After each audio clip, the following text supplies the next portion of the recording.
Hi, class, and welcome to Chapter 7. Chapter 7 gets into designing organizational structures. Top down, flattened hierarchy. Maybe you don't have a structure. Every organization needs a structure. They have to have someone who they can be accountable to. I think what's important structure I've seen, the most successful structure I've seen, is the flattened hierarchy. Flattened hierarchy means you get to talk to the CEO, branch managers, line assembly people, and so forth. So you can get the most accurate answer to whatever your problem is, or question is, or query is. So, designing organizational structures, chapter 7.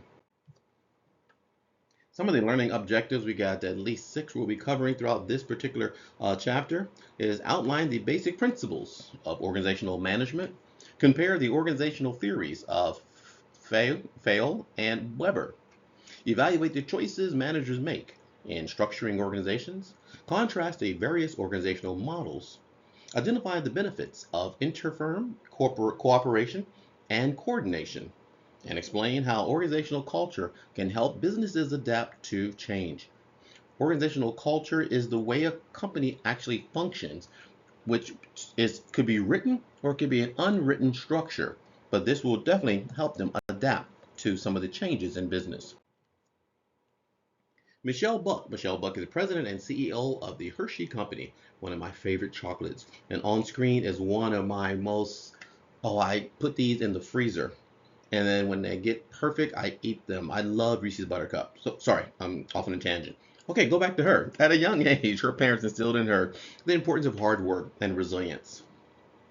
She earned a bachelor's degree, then a master's degree in business. After working for snack brands like Lay's and Kraft, she became Chief Marketing Officer at Hershey's, then CEO and President. She was challenged with increasing the company's portfolio of non candy products to meet customers' growing needs for healthier snacks. That is what changing, let's say, of the guard kind of rewards with, which means they start thinking of newer and I can't even say it, innovative ways to improve their company. And if she wasn't the kind of person that was a good listener, then she'd be a person that would have lost her situation, her position, and her stronghold, so supposedly in the market. The Hershey's chocolate company is known globally. If you say Hershey, you know exactly who that is. Name this company. Considered a leader in climate control, this company benchmarked governmental legislation and policy best practices of companies that shifted to renewable energy and sustainable packaging, and competitors that invested in low carbon product innovation. CVS Health. All right, so organizing for success. You want to start building your organization from the bottom up, which means creating a division of labor. Who does what? What areas do not cross boundaries? You've got manufacturing, you've got, let's say, marketing, you've got the research and development team, divisions of labor. Who does what? Divide tasks through job specializations. Boom. I'm the kind of person that will do public relations in a minute. I will do a lot of broadcast stuff. I won't go into the factory and try to assemble a car. The car would be driving backwards if I did that. In other words, divide those tasks through job specialization. Okay, set up teams or departments. So get it departmentalized, which means you go to various departments and their specialization is happening every single day. They're doing exactly what they're been instructed to do, what the task is to do, and so forth. Always got to allocate the resources, because the worst thing you can do is have someone be told to do something, but you don't allocate the resources for them to get that task done. That's of primary importance. Assign specific tasks. You do this, you do that, and then overall, the goal of the actual project will get accomplished.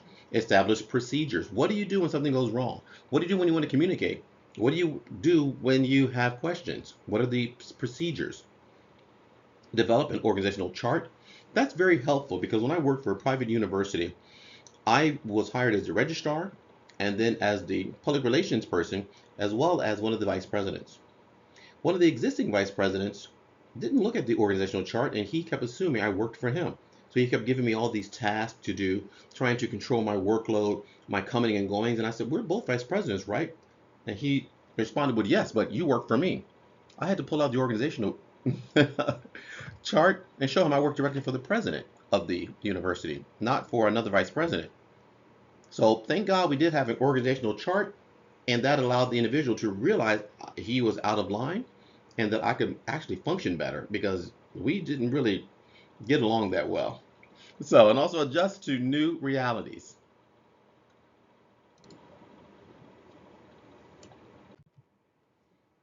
Structuring a business. The principles of organization apply to businesses of all sizes. Structuring the business, making an appropriate division of labor, using job specialization, and departmentalization, establishing procedures, and assigning authority are all tasks found in most firms. When I created KL's Comedy Hour, as the owner, sole proprietor, I had to do everything it felt like. But then I realized I might want to have doing some specialization. So I hired a marketing specialist, and this person went out and created all my marketing, let's say, materials. And we needed someone in distribution. We needed them to go out and put the flyers out, talk about Kale's Comedy Hour, when the show begins, and so forth, where they're located. Then we established procedures. How will we run the show? How will we hire people? What would we do if something went wrong? Procedures were in place, and assigned authority for tasks. I was a person as the CEO of the company who basically, was the authoritarian, so to speak, in terms of how I ran my company. So the way you structure your business, honestly, is important because then people know the task and the responsibilities of their particular area. My ex-wife and I have two international preschools, and we've got about 14 teachers, and each one of them knows exactly what we expect of them, the expectations, because we follow basically making the division of labor important. We job specialization, departmentalization. For example, we separate the folks that do a lot of the cooking and so many other things for the students to the actual people who teach in the classroom to the folks who come through and clean the classroom afterwards. We have about 14 classrooms, and the teachers can't clean their own classrooms. So that goes to the structuring of an actual business that starts from the very beginning. Would you sacrifice safety for profit? That's very important. Imagine you begun a successful lawn mowing service in your neighborhood. Other lawn mowing services hire untrained workers for only minimum wage and do not provide safety equipment. Something to consider to do things right. Think about the lawsuits that come up later on when they get injured. You've got workman compensation claims. There's a whole bunch more involved when you actually sacrifice safety or you try to do a lot of shortcuts. If you are interested in making as much money as possible, but you also are concerned about the safety and welfare of your workers. The corporate culture you create as you begin your service will last a lifetime and a long time actually. Will you provide the safety equipment? What are the consequences of your decisions? This is the foundation of creating a really, really strong company that also believes in safety. And in some maybe areas you don't have to consider safety. For example, let's say you're doing some things that are online. There's no physical act that's going on. But other areas you have to think about. For my catering company, I had to make sure everything was in place safety wise. Kale's Comedy Hour, I actually had to hire security to make sure nobody got too wild in there. And for of course, my ex-wife and I, the international businesses, the actual preschools, a lot of safety factors to consider. No shortcuts. The changing organization, evolving business and environments. Things are changing. We hit COVID in 2020 and everything changed overnight. People were actually working out of their homes. People were actually not commuting anymore. People were not engaging with other people. So more global competition came up. We had to figure out how we could still reach our deadline, still had to get the product out, but from our homes. The declining economy also changes our environments. Faster technology definitely changes. Right now, I mentioned in the last chapter, we've got those automated cars, which is the Waymos. I was in San Francisco, and there's easily 400 or 500 of those. Down here in San Diego, we have 20 or 30, kind of like a little test zone. They are up and fully operational in San Francisco. So when I'm taking Ubers around town in San Francisco, I'm hearing straight from the horse's mouth, so to speak, how they are impacted by the technology. Pressure to protect the environment is important. That's part of the changing organization environment. People are very, let's say, green friendly now. We've got the solar paneling. We've got wind energies. A lot of things are changing. A lot of folks, when they drive through neighborhoods, if you don't see solar paneling, you're thinking something's wrong with that neighborhood because everyone has it now. It's the wave of the future. It's a no-brainer. And changing customer expectations. A lot of people expect better. And I think that's mostly because people read Yelp reviews. People actually have internet access and they see how other customers are treated. And if they're treated a little differently, then they realize that they don't want to go back to that business. So high quality products with fast, friendly service at this low cost. So here is what you want to look at as well.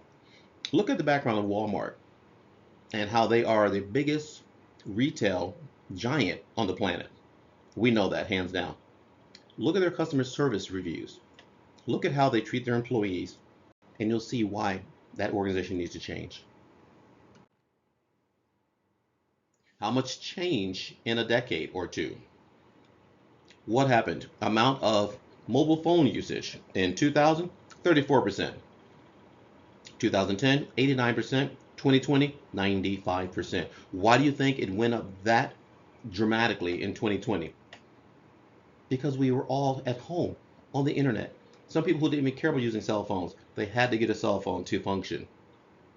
Number of active blogs, that was something still new to our communities.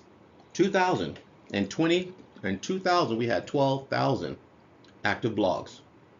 Wow. 2010, look at that number, 141,000. No, 141 million, and then 600 million. Wow. By 2020. Amount of reality shows. Only had 4 back in 2000. I can't think of what they were, but probably, what's that island? Survivor? Probably Big Brother's House, or whatever it's called. Maybe the Jersey Shores. In other words, we didn't have that many reality shows. Maybe Whitney Houston and Bobby Brown had a reality show, maybe back in 2000. 2010, 320. 2020, 750. So how much changes in a decade or two? Wow. Emails, number of hours spent online per week. Wow. In 2000, maybe 2 hours you spent. 2010, 10 years later, 18 hours. 2020, 24 hours is spent. That's almost all day long, or per week, I should say, not per day, per week. Wow. Number of daily newspapers, letters mailed, and so forth. So a lot has changed, and a lot will continue to change in a quick 10-year period. If you rewind the clock just for a minute and realize what you were doing 10 years ago, what you were wearing, what you were driving, what you were doing, it's a 180-degree change. The changing organization, development of organizational design. So mass production of goods led to complexities to organizing businesses. Mass production. A lot of companies have left the US. They've gone to companies, and I should say countries, that they could actually get their product out cheaper. Good example is Walmart. Walmart gets everything from China. Walmart gets all their content, all of their materials, all of their products from Japan. I'm sorry, China and Japan actually. Economies of scale. Companies can reduce their production costs by producing raw materials in bulk. That might be the secret to Costco. The average cost of goods decreases as product levels rise, production levels rise. Two influential thinkers emerge, which is Henry Ford and Max Weber. We'll get into some of the principles. We'll get into some of the actual ideologies of each of these particular economists. Changing organizational structure, how they feel things are going to change. I want you to cover some of that. And we're going to scroll through and get you right to the area where I like to get to, which is the end of your mini lecture. That was chapter 7 in a nutshell. And again, I want to just give you an overview, kind of let you get a little bit of the taste of what the chapter is going to be about. And I want you to continue to read and review chapter 7 through PowerPoint and through the textbook. Thank you, class.